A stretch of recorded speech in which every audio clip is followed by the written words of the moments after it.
benvenuti alla prima puntata di Etere. Oggi siamo qua con Luis. Ciao. E chi sei? Allora, mi chiamo Luis Proletti e ero in Fridays for Future Vigevano. Dico ero perché appunto fino a quest'anno eravamo attivi, adesso non siamo più attivi. Quanti anni hai? Ho 20 anni. E perché hai scelto di far parte di Fridays for Future? Allora, come vi dicevo prima, la prima manifestazione a cui sono andato era a maggio 2019, non era la primissima più partecipata forse era a marzo. Comunque io non sapevo quasi nulla di Greta, sapevo dei problemi del cambiamento climatico come ne sappiamo tutti, così un po' dati, ne sai due forse. Però ecco, non lo vedevi come un problema gigante. Io sono andato lì a quella manifestazione con un altro mio amico e poi da lì inizi a informarti, guardare su YouTube discorsi di Greta e non so, come vi dicevo prima, spero che troverete prima o poi quella cosa che vi fa bruciare un fuoco. Cioè per me è stato così, avevo un fuoco dentro di rabbia per questa situazione che è un po' al limite del disumano, direi, secondo me. Cioè arrivare come studiare il giorno prima per la verifica, la verifica è se saremo in grado di salvarci o no, e quindi ero proprio arrabbiato. Quindi sì, ecco, ho iniziato perché ero arrabbiato e poi a settembre 2019 è nato il gruppo. Cioè io non ho organizzato la prima manifestazione, è stata Vigevano Sostenibile, un'altra associazione di Vigevano che tratta questi problemi da molti più anni, e poi da lì hanno dato avvio al gruppo. Va bene, e come avete affrontato la questione climatica?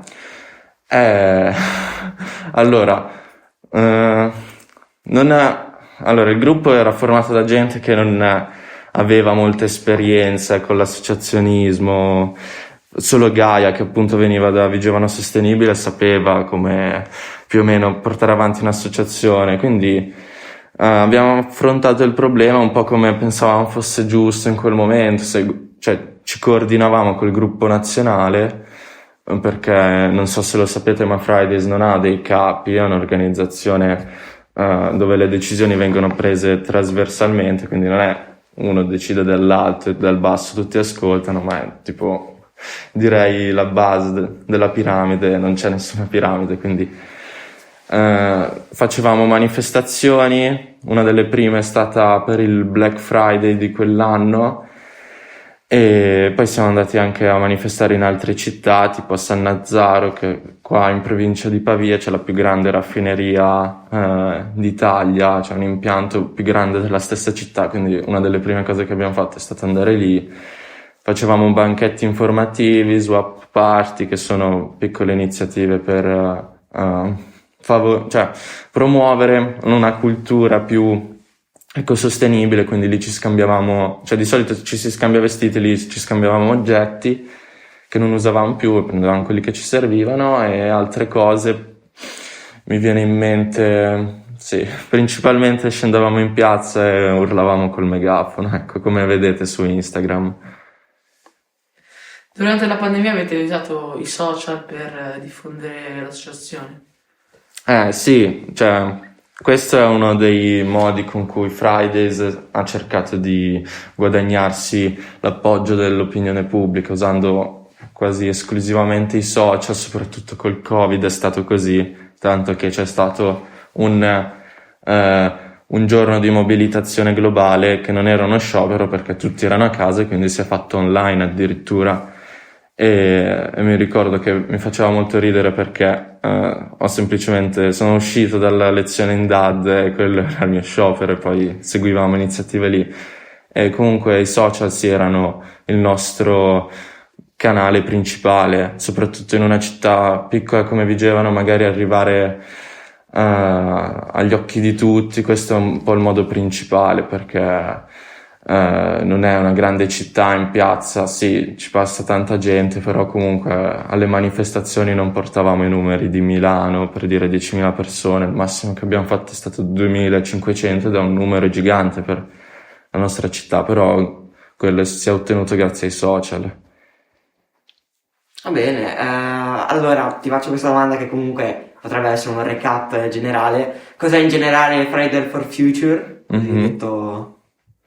Ok, Fridays for Future non è un'associazione perché non esistiamo legalmente, cioè non c'è il nostro nome in nessun registro, ma siamo un gruppo, un movimento giovanile spontaneo che fa della democrazia partecipativa, direi sì, il suo principio fondante, quindi le decisioni, come ho detto prima, non vengono prese dall'alto verso il basso, ma si fanno collettivamente.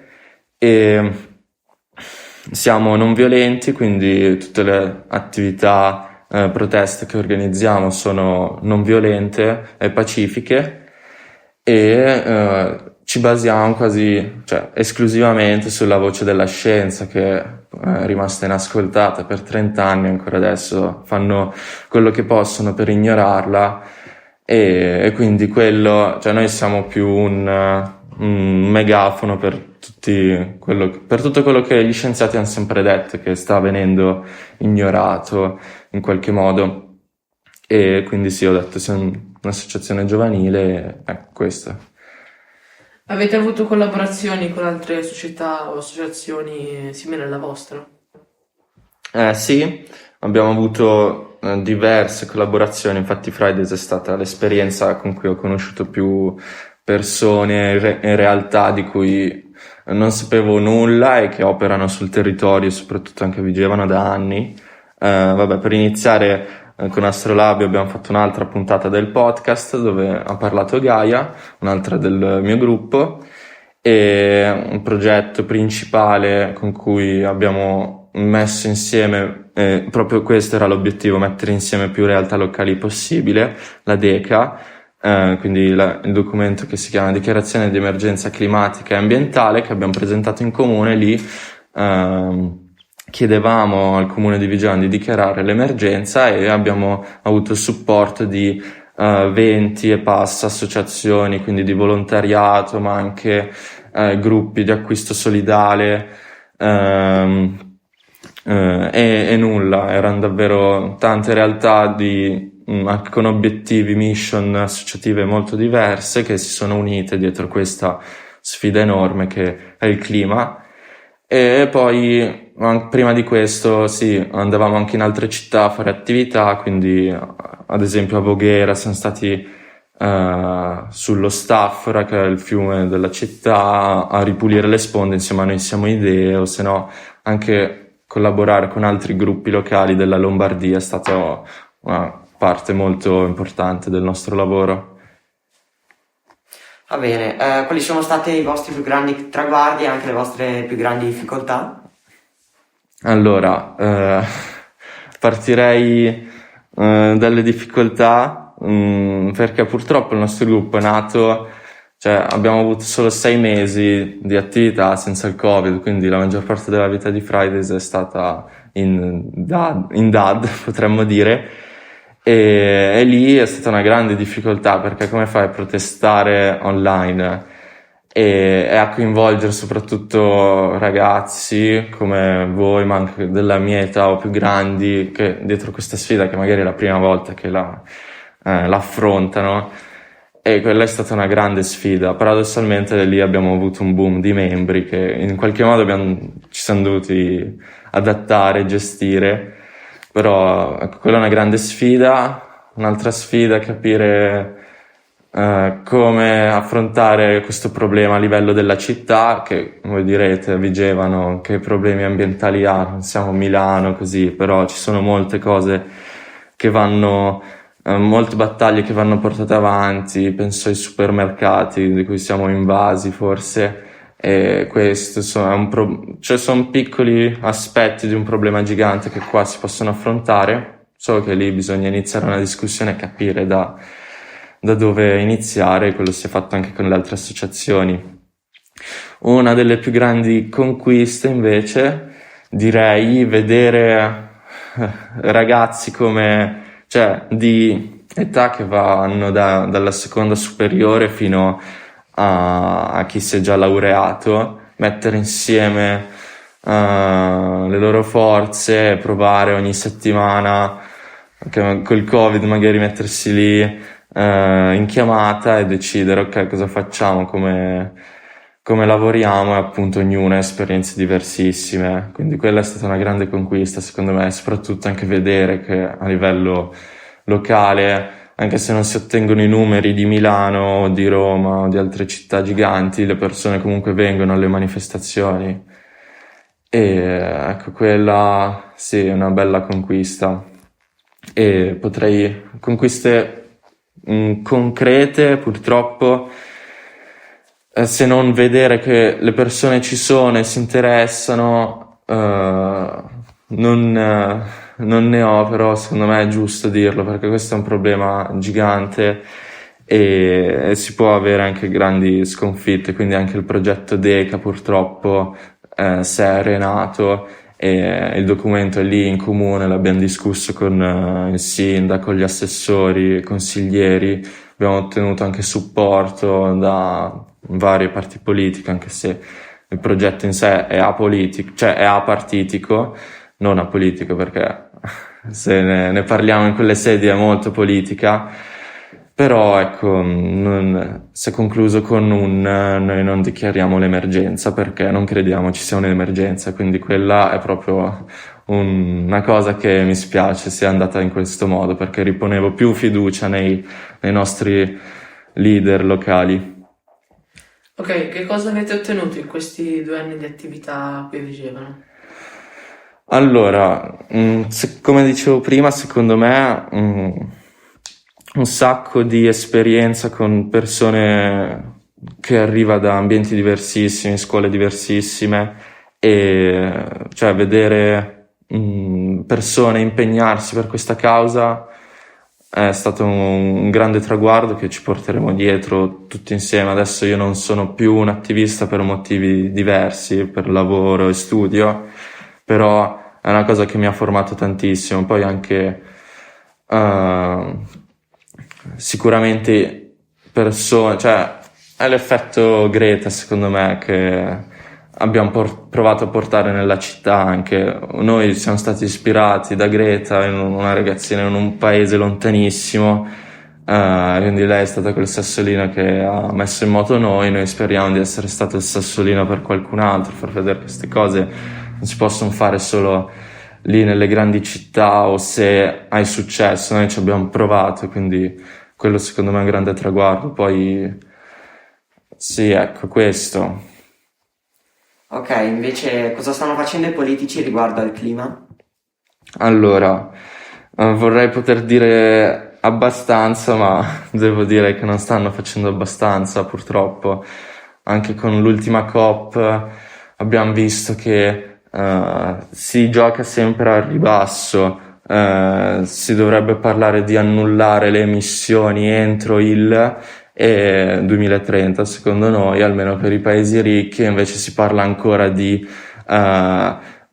eliminare le centrali a carbone ancora attive. Siamo ancora a questo livello, anzi il nostro ministero sta addirittura giocando al ribasso per il gas naturale, che è una fonte fossile, e invece si sta cercando di inserirlo lì nelle loro definizioni tra le fonti green che dovrebbero finanziare per la transizione ecologica. Cioè siamo ancora a questo punto, invece gli scienziati dicono che siamo a un punto di non ritorno, che dovremmo le emissioni, dove era meglio smettere di appunto emettere gas climalteranti l'altro ieri, quindi siamo sempre più in ritardo, ed è questo. E anche a livello locale purtroppo, sebbene ci siano persone che ci hanno supportato, appunto il progetto DECA si è arenato perché non c'è ancora una consapevolezza che questa è una battaglia politica che dovrebbe essere affrontata da tutte le parti, non è una cosa di destra né di sinistra, ma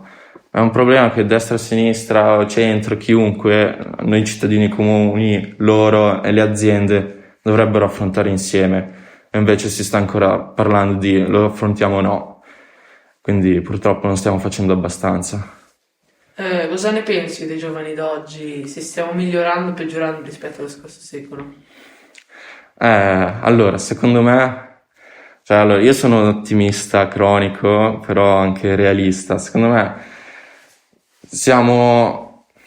cioè, ci stanno mettendo sulle spalle questa grandissima responsabilità. Dicono, voi giovani sarete voi quelli che ci salveranno, e invece, cioè, lo vedo un po' così perché anche Greta ha risvegliato le nostre coscienze, quindi la nostra generazione in effetti ha dato un impulso innegabile a questa battaglia. Cioè adesso probabilmente non so se ci sarebbe qualcuno a parlarvi di clima per questo podcast se non fosse stato riportato alla luce questo problema 3 anni fa. Quindi secondo me i giovani d'oggi, noi siamo dei grandi, diciamolo, stiamo facendo tutto il possibile per gli strumenti che abbiamo, però ci serve l'aiuto di tutti. Grandi, non possiamo essere da soli a combattere sta cosa. Va bene, io direi che ormai siamo arrivati alla fine. Faccio l'ultima domanda, qual è il messaggio che vorresti lasciare a tutti noi? Vorrei dirvi di guardare questo problema non per l'enorme problema che è, ma dire ok, c'è questo problema, iniziamo ad affrontarlo, se credo sia giusto affrontarlo, non inizio ad affrontarlo perché potrebbe essere una cosa facile, però iniziamo davvero, rimbocchiamoci le maniche. Se abbiamo un po' di tempo libero, informiamoci. Se abbiamo tanto tempo libero, uniamoci con i nostri amici, parenti, conoscenti e vorrei dire anche rifondiamo un gruppo, però si può fare 1000 altre cose nel proprio piccolo. L'importante è non pensare che le tue azioni singole saranno quelle che salveranno il mondo, perché per carità quelle sono le cose importanti, ma penso di avervi fatto vedere come penso che sia una questione molto politica, quindi dobbiamo influenzare anche quell'aspetto. Bisogna parlarne, bisogna dirlo al cenone di Natale. Nonno, cosa ne pensi di questo problema? Non bisogna lasciarlo lì nell'angolino e creare un tabù attorno a tutte quelle questioni, quindi trattiamolo come una cosa che va affrontata oggi o mai più. Bene, perfetto. Ti ringraziamo per essere venuto qua nel podcast di Etere. Grazie a voi. Perfetto.